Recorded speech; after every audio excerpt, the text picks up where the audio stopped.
Continuamos en esta edición de Somos Todos Periodistas y hablamos en este caso del contexto económico por el cual estamos atravesando en la Argentina, y nos acompaña Patricio Canalis, quien es economista de IDESA, Centro de Estudios para el Desarrollo Social, abocado al análisis estadístico de todo lo que tiene que ver con la cuestión social, también económica, laboral, y por supuesto con una mirada sobre este contexto por el cual estamos atravesando. Patricio, junto a Roberto Cornet, te saludamos. Gracias por aceptar la invitación. Muchas gracias. ¿Qué tal, Ariel? Un gusto. Bueno, vamos a ver si lo recibimos bien a Patricio, a ver si allí lo podemos receptar bien, para hablar con él sobre lo que decíamos recién, ¿no? ¿Cómo está impactando esta situación que parece no encontrarle, sin dudas, el rumbo, el gobierno, con las últimas medidas del pasado fin de semana, con el aumento de tasas de interés de los plazos fijos, con la intención de intervenir en el mercado financiero, que en los últimos días cambió de estrategia? Esto implicó que sin dudas la gente no deje de lado la opción de cubrirse con el dólar, y todo esto se traslade, por supuesto, no solo al dólar informal, sino también a los financieros. Y sin dudas que estos movimientos repercuten luego en básicamente los precios, ¿no? Lo cual complica a cada uno de los argentinos por las consecuencias que ya sabemos. Entonces, un poco es preguntarle a Patricio qué lectura hace del momento que estamos viviendo y por qué es tan difícil para el gobierno, aún con algunas medidas, no poder encontrarle el rumbo a esta baja de la inflación y controlar el dólar. No, bueno, en primer lugar, el dato de inflación que se conoció hace pocos días impactó mucho, porque sobre todo veníamos acostumbrados a estar en torno al 6-7%, y era una inflación que habíamos internalizado como normal. Para mayo las previsiones no son nada buenas, hay estimaciones que lo ubican en torno a las 2 cifras, básicamente la inflación que tiene uno de nuestros países vecinos en todo un año. Entonces es una situación que empieza a preocupar a propios, a extraños, al mismo gobierno. Y algo relevante a tener en cuenta, que por ahí se pasa por alto en algunos análisis, es que los regímenes de alta inflación, como el nuestro, no se caracterizan por ser estables. Es decir, no es que vamos a ver un 8% de acá hasta fin de año, sino que suelen ser explosivos. Y el agravante de todo es que tenemos muchos precios pisados. Tarifas, le hace dólar, le hace algunos productos de consumo básico. Entonces lo que hace es acumular muchos desequilibrios que en algún momento explotan y lo terminan haciendo de la peor manera. Si a eso le sumamos el componente adicional que son las expectativas, que empiezan a jugar un papel fundamental, hace un combo bastante explosivo. Y ni que hablar con el gobierno con medidas que por ahí no van hacia lo que es la causa originaria de este problema.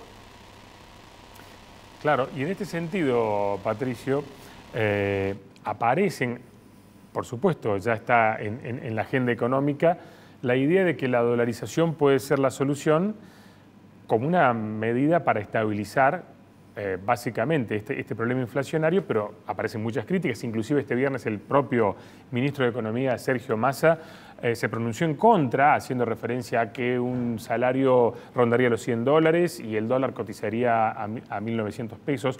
En ese sentido, ¿qué opinión te merece esta propuesta que hoy está tan presente y que cuaja en muchos argentinos? Primero que nada, es natural que emerjan este tipo de debates por las cifras de inflación, por lo insostenible que se está volviendo.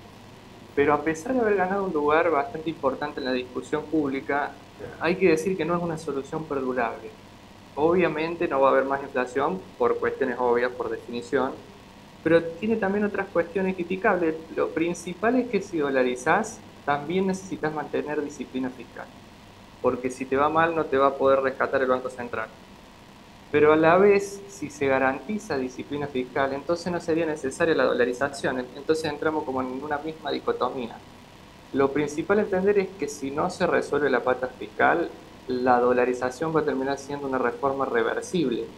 No hay dolarización, no hay plan antiinflacionario que aguante si no se modera el déficit fiscal. Ahora, le quería hacer una pregunta yo. ¿Por qué el ministro Massa mintió cuando lo designaron como tal ministro de Economía, con el título de hecho de superministro, y juró y rejuró y prometió que en el mes de abril tendríamos una inflación de 3%? ¿No lo previó él? evidentemente están con el diagnóstico incorrecto.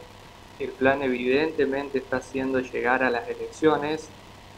Lo venían logrando en 2020, en 2021, en 2022, mínimamente veníamos tirando. No se vieron que en 2023 iba a venir una sequía del tamaño que hubo y va contra todas las previsiones. Pero siempre el plan fue llegar, nunca hubo algo pensando más allá de 1 o 2 años. Claro, ahora, y en este contexto, Patricio, sin duda que a nivel macroeconómico todos estos desajustes influyen, pero cuando nos ponemos a hablar en concreto con el ciudadano de a pie, los salarios ya no resisten, la gente tiene preocupación, está triste porque entiende que esta situación no viene al corto plazo con una solución y esto naturalmente tiene su consecuencia en la pobreza, en básicamente la pérdida de poder adquisitivo y en este sentido las estadísticas son alarmantes, ¿no? Sí, sí, ni que hablar. Ni que hablar. La inflación hoy en día está en torno al 110. La expectativa va más cerca del 150, pero hoy en día está en el 110. Y uno ve que lo que más está aumentando son bienes de la canasta básica. Desde febrero está aumentando muchísimo lo que son carnes, huevos, verduras. Entonces, con salarios que no llegan ni por suerte a esos valores, recordemos que los informales están aumentando su salario en torno al 80%, muy Claro, por debajo. claro. Entonces, es muy probable que en este primer semestre del año suba la pobreza. Ahora, Dato que, por cierto, va a darse a conocer un mes antes de las elecciones. Claro. pero yo digo, si vemos a los vecinos, los argentinos no somos brutos. Uruguay, Paraguay, Bolivia y Chile tienen una inflación estimada que no llega al 8, que es el índice que nosotros tuvimos el mes pasado, 8,4. ¿Qué nos pasó? ¿Por qué nuestros vecinos, que no creo que sean más inteligentes que nosotros, tienen esa estabilidad monetaria y nosotros estamos en el desastre? Básicamente, hace varios años que en Argentina no se ve un rumbo claro. Un rumbo claro sería, por ejemplo, queremos llegar a tener, pongámosle déficit cero, pongámosle que coincidimos en ese diagnóstico y vamos rumbo a déficit cero. Y lo vamos a hacer de esta manera y de esta manera. Y además de una manera factible, porque cuando se empiezan a dibujar números, como pasó con el FMI, o se empiezan a cambiar las metas, no es más que un cuento para la tribuna. Y como decías vos, nuestros vecinos, ojo que el equilibrio fiscal no es de izquierda ni de derecha, es de una gestión pública responsable.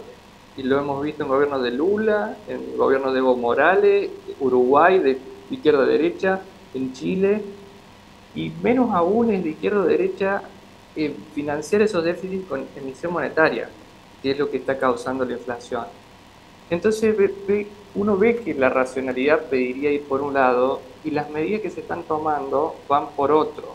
Entonces ahí está la cuestión. Claro, y además aparecen medidas en torno a lo que mencionabas recién, el tema del aumento de la canasta básica, los alimentos, lo que consumen los argentinos, con recetas que ya sabemos que no funcionan, como los precios justos. Y ahora, bueno, veremos qué pasa con esta posibilidad de importar alimentos, si realmente tendrá algún impacto y además que pueda derramarse en todo el país, ¿no? Porque esa es la otra discusión también, ¿no? Esto, al respecto, ¿qué opinión tenés? Sí, bueno, las medidas que se conocieron en la última semana de Massa dan una imagen clara de cómo el gobierno entiende la inflación. Primero que van a crear una unidad de análisis de comercio, que va a ser otro organismo que va a monitorear las operaciones de compra y venta y va a tratar de detectar cuándo un aumento es injustificado. Y además se le va a ordenar a la AFIP que realice controles de precio en base a lo que le declara. Y sobre todo esto, como si no fuera suficiente, se habló algo en torno a lo que me decías lo del mercado central. Primero que los pequeños comerciantes del mercado central van a poder armar fideicomisos y se les va a permitir importar sin intermediario. Van a sacar algunos aranceles, es decir, van a suspender algunas regulaciones que van a permitir traer alimentos más baratos y le van a bajar algunos los cánones a los puesteros para que puedan traer alimentos a precios más bajos y de esa manera tratar de controlar la inflación. pero lo que está detrás es un diagnóstico errado. No se ve a la emisión monetaria como principal causa de la inflación o gastar crónicamente por encima de los ingresos, sino que a los formadores de precios. Entonces hay un diagnóstico bastante errado que después lleva a proponer estas soluciones que son voluntaristas. No perdamos de vista, es un número, pero lo doy como para que se tenga una dimensión del problema. Lo que está pagando hoy el Estado en el ELIX es un 20% de la base monetaria mes a mes. Si eso no es un descalabro monetario, no sé. Claro. Entonces la principal solución debería venir por ese motivo y tratar de no alimentar más ese descalabro monetario. Es decir, no seguir teniendo déficit fiscal. Claro, y no tratar de culpar de los aumentos de precios de la inflación a formadores de precios, a la sequía, a la guerra, bueno, que sin dudas influye, pero que ya sabemos que, como bien decías vos, la razón central está en otro lado, ¿no? En la emisión monetaria. Patricio, gracias. Como siempre, un placer poder charlar con vos. Bueno, muchas gracias. Muchas gracias.